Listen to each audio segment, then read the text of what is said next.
Hello and welcome to our topic for today, and that is the difference between exudate and transudate, and obviously permeability exudate versus the permeability transudate. And before we discuss the differences between an exudate fluid versus a transudate fluid, we have to first discuss the what's in common, the commonalities, before we talk about the differences. And what is common between an exudate and a transudate is that they are both the product of permeability. Maybe the extent of the permeability in exudate is more in an exudative event is more than the extent of the permeability in a transudate. So transudate is more associated with chronic diseases such as congestive heart failure, whereas an exudate is exclusive to inflammation, an acute inflammation. So an exudate, both of them are edema. Exudate and transudate, both of them are edema. However, an exudative edema is different from a transudative edema, and we will go through the events. We will go through the differences. What we need to understand is that in acute inflammation, what happens is we have vascular events where we used to have a normal tissue composed of normal cells that underwent a stressful insult. That stressful insult overcame the repair or the adaptive built-in systems in the cell to overcome that stressful or destructive stimuli. Destructive stimuli or stressful stimuli such as ultraviolet radiation, such as a chemical agent or a burn, maybe an infection, a microbial infection, maybe a trauma, or a severe increase in temperature, like a physical agent, like a severe temperature causing trauma to the skin. In the end, that severe insult overcame the cellular defense mechanisms, and now we have a damaged and injured cell, a cell that is irreversibly injured, and a cell that died by necrosis. And now we are at the stage where we have an acute inflammation to contain that necrotic debris or to combat these necrotic causing infections, such as we can have bacteria or viruses or fungi or whatever. And in order to overcome that, we have an inflammatory response.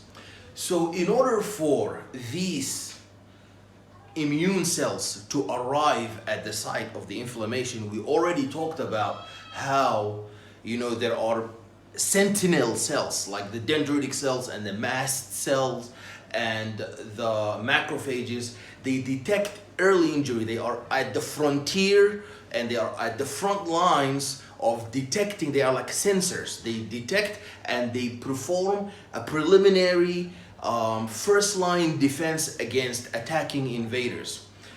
And then they send cytokines and mediators, that these cytokines, such as histamine, they have an effect on the blood vessels. So histamine causes vasodilation, and this vasodilation increases blood supply to the site of injury. That's why we have redness. That's why we have heat, because the blood flow increases to the site of the inflammation. And now we will talk about the component of the inflammation, and that is the swelling and the edema. And the heat is also a component of the inflammation, and that is also caused by the blood rush to the site of the inflammation to bring these monocytes and polymorphonuclear cells like the neutrophils and these leukocytes to arrive at the site of inflammation to destroy the invaders. So now we will talk about the swelling component. Inflammation has 5 components. That is pain, dolor in Latin. There's a swelling, which we will talk about today, swelling or tumor. We have redness, calor, and we have, we have redness, rubor, and we have heat, calor, and we have loss of function, and that is functiolasa. So now let's talk about the events of, how do we have a transudate versus an exudate.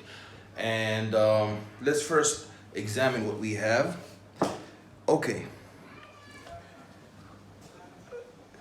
Let's assume that what we have here is a normal blood vessel. In the normal blood vessel, we have blood running in the middle, and on the side, we have these endothelial cells attached to each other. You see, they are attached. There are no gaps. There are no gaps between these endothelial cells because this is a normal blood vessel. However, when there is an injury, also you can notice these orange circular dots. They represent proteins, and they represent plasma proteins, red blood cells, and they also represent white blood cells, such as these monocytes and monocytes, such as the macrophages, and we also have leukocytes, such as the neutrophils. They are all represented by the orange circular dots in the middle of our bloodstream. And if you see around the blood vessel, there is no leakage because the endothelial cells are attached to each other perfectly. Now, if there is inflammation, what happens is at the site of inflammation, the macrophages will secrete cytokines such as histamine, as we said, and histamine will cause blood vessel dilation. And we will also have endothelial retraction, such as here. You see, these endothelial cells are attached, but in the next step, they will retract to give us interendothelial gaps. Interendothelial gaps. So you see, through these interendothelial gaps, what happens is there will be leakage. There will be leakage of interendothelial gaps through which these proteins and these red blood cells, some red blood cells and white blood cells, they will leak through the interendothelial gaps and surround the site of inflammation. And you see this bulge right here. This bulge will signify that we have a transudate. If we take a sample of this edema, of this swelling, of this fluid that leaked from the inside of the blood vessel into the outside of the blood vessel, we will see that this sample of fluid, this sample of edema will contain protein. It's a protein-rich exudate. It has a high specific gravity. And what causes an exudate is that normally our osmotic oncotic pressure will be higher than our hydrostatic pressure. But what happens in the case of inflammation, the opposite happens. The hydrostatic pressure increases and the oncotic osmotic pressure decreases. And that leads to the leakage of our the edema that is rich in these circular these contents that were in the blood and leaked out. If you see in the normal blood vessel, there is nothing surrounding due to, there is no retraction, but rather these cells are tightly attached to one another.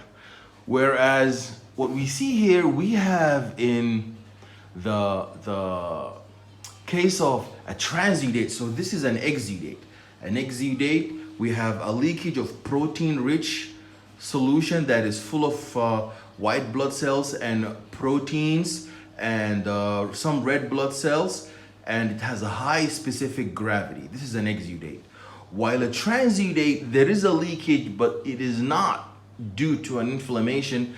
That's why when we take a sample from an edema site that is full of a transudate, we will not see a leakage of these proteins and red blood cells and white blood cells. These leukocytes will not be there. These polymorphonuclear cells, there will not be any monocytes such as the macrophages, because there is no inflammation.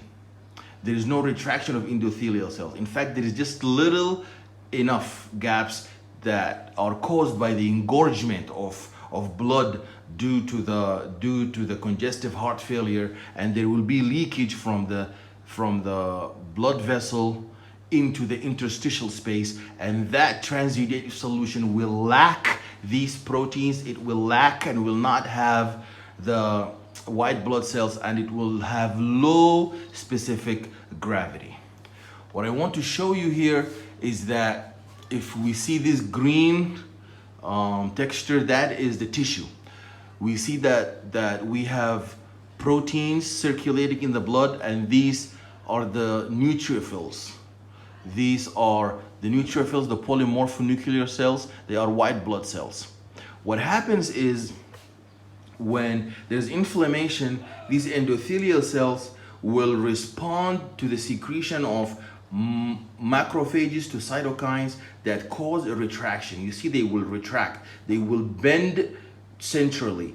When they bend centrally, the bending of these endothelial cells centrally will cause endothelial gaps through which there will be leakage of these proteins and leakage of these defense cells from the blood flow into the tissue. We can also have that leakage if there is trauma, if there is debris and trauma, and there is a battle between the immune cells and microbes. There will also be an increased permeability through which our blood content will leak to the interstitial space. However, in normal conditions, there is no leakage due to the interendothelial gaps being not there and being tightly compacted. The last thing I want to show you is that the concept of the blood pressure, the concept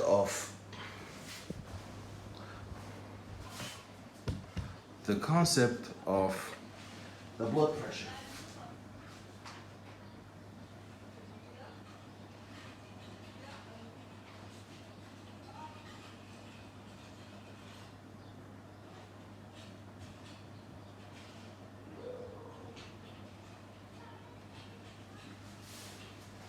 Okay, so the normal hydrostatic pressure in the microvasculature where this is happening is normally 32 millimeters of mercury, 32 millimeters of mercury at the end of the arterial end, while 12 millimeters of mercury at the end of the venous end. However, what happens in inflammation, there will be a disparity and an imbalance where now, due to the leakage of these proteins from the middle of the vasculature, from the center of the blood vessel to the outside, those proteins leaking out will cause an osmotic imbalance. So now the oncotic osmotic pressure will be far more than the hydrostatic pressure, and that leads to the exudate, the plasma exudate, the inflammatory exudate. That is very important to understand. What causes the inflammatory exudate? And that is the imbalance between the hydrostatic blood pressure and the oncotic osmotic pressure of these solutes in the interstitial space. So what happens? What happens is the leakage through these endothelial gaps, where in the inflammation all these cells will leak out due to the retraction of the endothelial cells, their leakage from the blood vessel, from the arterial circulation into the interstitial space will enrich the interstitial space with solutes such as these proteins and these some red blood cells and these white blood cells. They will cause an osmotic gradient, and that will give the osmotic gradient a higher, the osmotic gradient will give the osmotic oncotic pressure an edge over the hydrostatic pressure, and that leads to the plasma exudate. The plasma exudate is rich and full of proteins and full of some red blood cells and many white blood cells that are coming there to perform these defensive mechanisms, while the transudate has low specific gravity, unlike the exudate, which has high specific gravity, and the transudate is lacking inflammatory substance such as the white blood cells and some red blood cells. So this is a very important concept, so we can understand some of the responses that the blood vessels do during acute inflammation, and that these blood vessels respond to the cytokines released by the macrophages, these sentinel resident macrophages that detect debris through their toll-like receptors that detect these PAMPs or detect these debris of the necrotic cells, or detect the lipopolysaccharides at the surfaces of these infective microbial agents, and then they trigger a response where they release cytokines that cause these vascular events such as the vasodilation to increase the blood rush to the site of the inflammation. That's why we have redness, because so much blood is coming in. That's why we have swelling, because due to the permeability, and we will have heat due to the blood flow, increased blood flow. It will increase the temperature at the site of that blood rush, and the swelling we talked about. There's also pain and caused by the nerve, the irritation of the nerve endings, and in the end we will have loss of function, and these are the cardinal signs of the inflammation. Thank you very much, and see you in the next lesson.